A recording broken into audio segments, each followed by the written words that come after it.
አዎ እንደ ማንኛውም ሚስት ነው የምጠይቀው። በቃሽ።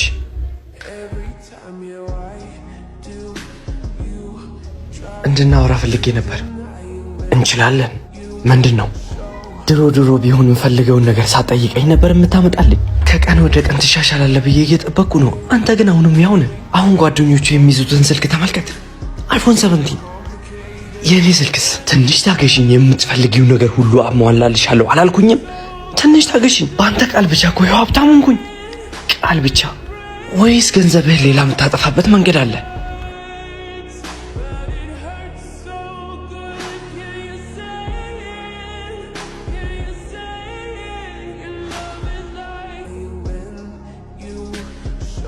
ምንም ጥያቄ የለውም። ፍላጎትሽን የማያሟላልሽ ከሆነ እስከ መች እንደዚህ ተቀጥያለሽ?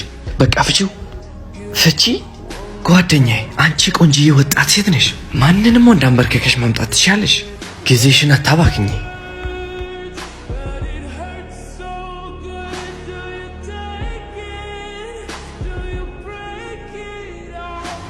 መጥቻለሁ።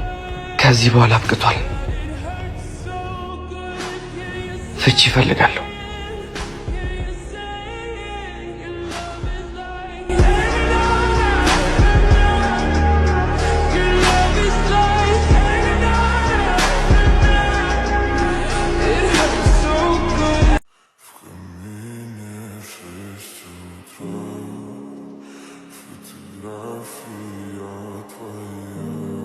ጤናማና ወጣት ልጅ ለምንድን ነው እዚህ ጋር ቁጭ ብለህ ድንጋይ የምታሞቀው? ሁኔታዬ እንደምታየኝ ነኝ። ስራም የለኝም፣ የሚቀጥረኝም ሰው የለም። ተስፋ የሌለኝ እማረባ ሰው ነኝ። ከተነሳህ እድልም ሆነ ስራ የምታገኘው ነገር ነው። ለምን እኔ አንድ የስራ እድል አልሰጠህም? ማለቴ የእኔ ባልደረባ ለምን አትሆንም? የስራ ባልደረባ በጣም ደስ ይለኛል። ነገር ግን በአሁኑ ሰዓት ምንም ገንዘብም ሆነ የስራ እውቀት የለኝም። ምንም ኢንቨስትም ሆነ የስራ ሙያ አይጠይቅም። ጀሞ አንድ ሰንሙን ስታር ስር ላይ ኪዶ ስማርት የተባለ ፕሮዳክት መሸጫ አሉኝ። 100% ኳሊቲያቸውን የጠበቁ ፕሮዳክቶችን ስለምናስመጣ አንተ ምንም አያሳስብህም። ቆመ ብቻ መሸጥ ነው። አንተ ከፈጣሪ የተላክ ባለ ሁለት አይነት። እስቲ ንገረኝ፣ ምን ያህል ነው ፐርሰንቴ? 5% እኔ 95% ያንተ ወይስ 10% እኔ 90% ያንተ? እንደዛ አይደለም። ወሩ መጨረሻ ላይ አንተ 30% ወስደህ ለእኔ 70% ትሰጠኛለህ። አንተ ለማገዝ ብቻ ነው። ወሩንም ጠንክሮ በመስራት ከሌላ ቀን የተሻለ ገቢ ማግኘት ቻለ። በወሰድሽው ቀን ምንም ስጋት እንዳይገባሽ። ኪኖ ስማርት ሁልጊዜ ጥራታቸውን የጠበቁ ፕሮዳክቶችን ነው የሚያቀርብላችሁ። በመጀመሪያ ወር ቆንጆ ሰርተሃል መሰለኝ። እንዴት ነው? ወሩን ሙሉ እግሬ እየተንቀጠቀጠ ሰርቻለሁ። እሱ ምን አረገ? እግሩን ሰቅሎ ቤት ከመቀመጥ ውጭ። መልስልኝ እንጂ ጌታዬ፣ በዚህ ወር ምንም ነገር መስራት አልቻልኩም። ምንም እንዳሰብኩት አልሄደልኝም። ችግር የለውም፣ ምንም አልሰራውም ካልክ እንኳን ከኔ 70% ላይ የተወሰነ ነገር እሰጥሃለሁ። እኔም እኮ ቤተሰብ አለኝ፣ የማስተዳደራቸው ልጆች አሉ። እንዴት ሆኜ ያስተዳደርኳቸው እንደሆነ አልገባህም? እየዋሸህ ነው። ስራም ገንዘብም በደንብ እንደተሰራ አውቃለሁ።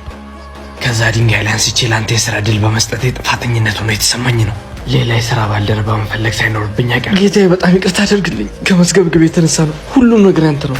ይህ ታሪክ ስለ ስራ ሳይሆን ስለ እኔና ስለ እናንተ ከፈጣሪ ጋር ያለን ግንኙነት ነው። ሁሉ ለሰጠን ፈጣሪ ጤና፣ ሀብት፣ እድል ከእሱ ጋር ያለንን ግንኙነት ያቋረጥን ጊዜ ነው ምንም ነገር ያጣ ነው።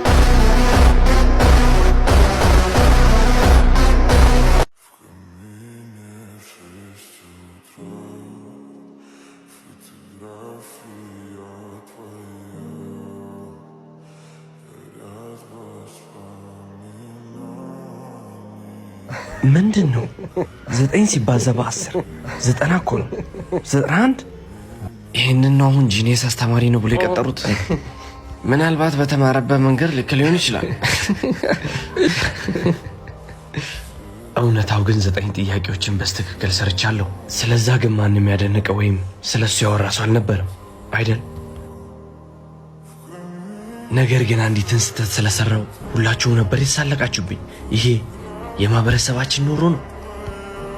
አንድ ሰው ስኬታማ ሲሆን ማህበረሰቡ አያጨበጭብም። ከዛ ውስጥ ስህተቱን ቆፍሮ ያወጣል እንጂ ሰው ሆኖ ስህተትን ያልሰራ ያ ሰው ማለት ምንም ነው ማለት ነው።